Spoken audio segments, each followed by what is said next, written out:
Ano ba yung pwedeng gawin? Parang para makalabas naman dito sa ganitong fix or sa ganitong yun, fix na lang. Wala na akong maisip eh. Well, meron tayong almost 3.5 years na runway. Ibig sabihin, mahaba yung panahon, no? Tapos, nakikita natin yung disenchantment ng mga tao. No? Nakikita natin sa surveys din yan, yung disenchantment nila sa mga dominant dynasties, dominant leaders na talagang para sa sarili lamang. No? So, yung disenchantment na yun, dapat tayo makaharness. Dapat yung makaharness ng disenchantment na yan, not the Dutertes of this world. Dapat tayo na nagpo-propose ng isang dissenting alternatibo. Pero kailangan linawin natin yung alternatibo na yan. No? At ikalawa, gawin natin mas effective. Hindi pwede yung may alternatibo ka pero hindi naman siya effective na ma-harness yung galit ng mga tao, na ma-harness yung disillusionment ng mga tao. So kailangan ay meron din tayong gawin na katulad ng ginagawa nitong mga Alan Herman, no? Inaayos yung kwento, inaayos yung strategy, yung marketing, etc. No? Dahil hindi sapat na ikaw ay magaling, matino, disente. Dapat kaya mo manalo. Ang alternatibo pinag-uusapan, hindi pwedeng puro moral victory yan. Di ba? Hindi pwedeng puro magmarka lang yan. Kailangan manalo. Okay? Yes. So, sino yung mga alternatives? Or kung wala kang makita, kasi marami namang matitinong alternatives sa totoo lang. Pero ang problema, kaya ba nilang talunin si Sara Duterte? Kaya. Kasi ako, I operate from that framework eh. Na kung mangyayari ang eleksyon ngayon sa pagka-presidente, susunod na presidente, Lord have mercy, si Sara Duterte. Pero ang problema, yung mga matitinong alternative, walang pagkakataon eh. Real chance para talunin siya sa ngayon. So, dapat ba tumingin muna rin sa isa pang or medyo mga populist din para na makuha yung tipong lesser evil framework? Pwede ba yan? Well, nandun naman lagi yan sa mga possibilities, di ba? Ang sinasabi ko lang, ilan na ba populasyon natin? 115? 120 million? No? Hindi ko alam siguro eh. Naman, 112 pa lang. 150 na lang siguro. Siguro naman meron naman dyan makukuhang alternative. Or else, anong klaseng lipunan tayo?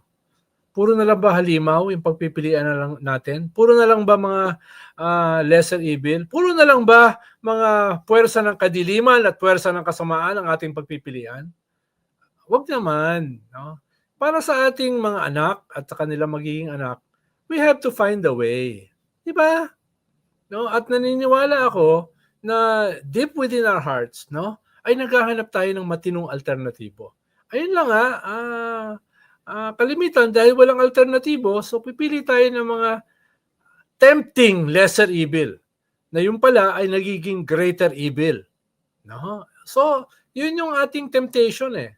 Ang tawag diyan, the totalitarian temptation na ang galing ng mensahe, nakuha yung ating mga kinakatakutan, no? Nakuha yung ating mga disenchantment na harness nila. Yung pala mas malala pa sila doon sa gusto nilang palitan. Di ba? Di ba, so, no? Di ba? So, tingin ko nandun yan eh. No? Nandun yan, no? Halimbawa, meron kang mga the Vico Sotos of this world, the Mayor Magalongs of this world, di ba? The Cielo Magnos of this world, no? The Barry Gutierrez's of this world, no? Etc. For president yan, ha? For president yan, ha? Pinag-uusapan? Yeah, pwedeng for president, pwedeng for senator, no? Pero sinasabi ko lang, yan yung mga kilala natin. Paano yung hindi natin kilala? No? Paano yung mga nandyan, no? Naghihintay na madiskubre, no? Paano sila? So, at least meron tayong 3.5 years para gawin yan. Hindi yung nangyari kay Lenny na nag-decision siya during the filing ng candidacy. No? I think a few days before the start of the filing. Yes. So, wag naman ganon. No? Ngayon, mas mahaba. No? Alam na natin yung mga naging problema.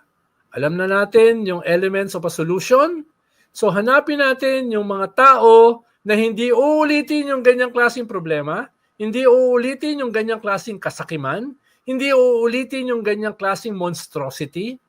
Pero at the same time, yung alam natin na tama, yung alam nating disente, yung alam nating marangal, ay pwede nang simulan, no, as an alternative. Hindi tayo magsisimula sa zero, 'di ba? Okay. Hindi tayo magsisimula sa zero. Yun lang naman sinasabi natin. No? Okay. At we don't have much time. Nasa 11th hour tayo ng kasaysayan eh. 'Di ba? Ubra ba yung framework naman ng iba, yung tinatawag na practical politics? Metaphorical po itong gagamitin kong term, no? Figurative in short. No? Why don't we pick the devil we know instead of the bigger monster? Because the devil we know can also become a huge monster. No? Yun. Galing. Dahil Quotable parehas sila talaga. usually parehas sila ng DNA eh. 'Di ba?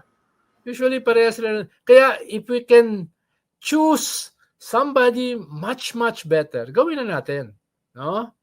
Hindi ko sinasabi na hindi na tayo papasok sa lesser evil. Pero that's not the first option. That is the last option. 'Di ba?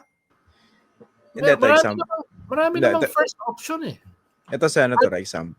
At yung mga katulad ni Alan Herman, ay nandiyan naman, alam nila how it's done eh. Di ba? Alam naman nila how it's done eh. No? Dapat kasi si Alan, nagte-train na ng mga successor niya eh. Dahil ang dami niya masyadong kliyente. Hindi na niya mahawakan. Ayan, at least sumusundot siya ng harapan. No? Hindi, tatanong ko, example, di ba? You mentioned kanina from 0 to 100 in 1 second. Nag-sports car mode kanina si Senator, no? Shelo Magno. Ito, seryoso usapan, no? Parang gawin natin, dito?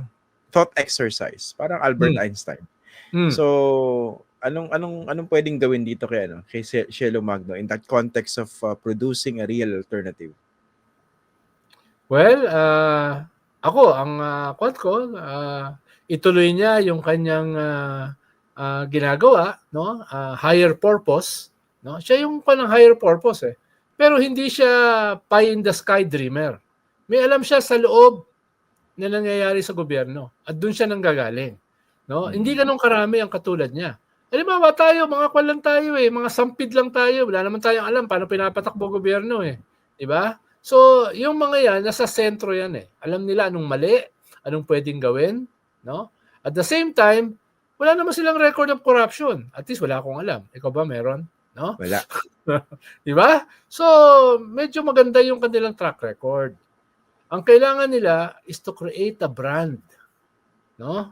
To create a brand na mamarka sa consciousness ng mga tao. At pag na-associate yung brand na yan, magiging household brand siya, no? Pag-uusapan siya. Pag-uusapan siya at iisipin ng mga tao, why not? Diba? Why not? Siyempre sa simula, hindi pa kumbinsido yung tao. Pero itatanim mo eh. Itatanim mo, tapos iisipin ng mga tao, why not? Pwede pala. Diba? No? Pwede pala, no? Hindi naman sa simula ay kumbinsido na lahat. No? Ang hirap hawiin ng daan para sa mga disente, marangal, matitino, magagaling, matatalinong alternatibo. Kung itong mga halimaw na ito, ang nagdo-dominate pa rin, sila yung mga hadlang. So kailangan medyo itabi-tabi naman natin sila ng konti. Diba? Diba? If we cannot destroy these monsters, no? Paano na itong mga alternatibo natin? So bahagi yan ng ating strategy. Tumulong tayo na durugin itong mga halimaw na ito, mga traidor na ito, no, mga mass murderer na ito, mga magnanakaw na ito, para itong mga tunay na alternatibo ay magkaroon naman ng fighting chance. Diba? Hindi ko naman sinasabi sigurado na silang mananalo. Uphill yan eh. Uphill na labanan yan eh. Pero for the Kian de los Santos of this world, the Sampaguita girls of this world, we have to find the way. Kung hindi, kailangan tayong isumpa ng kasaysayan. No? Kailangan tayong talagang kasuklaman ng mga susunod na henerasyon kung wala tayong magagawa. Well, we can start crafting the alternative. No? Kaya the best time ay ngayon na kasuklam-suklam yung mga alternatibo. No? Okay. Na record high yung disenchantment.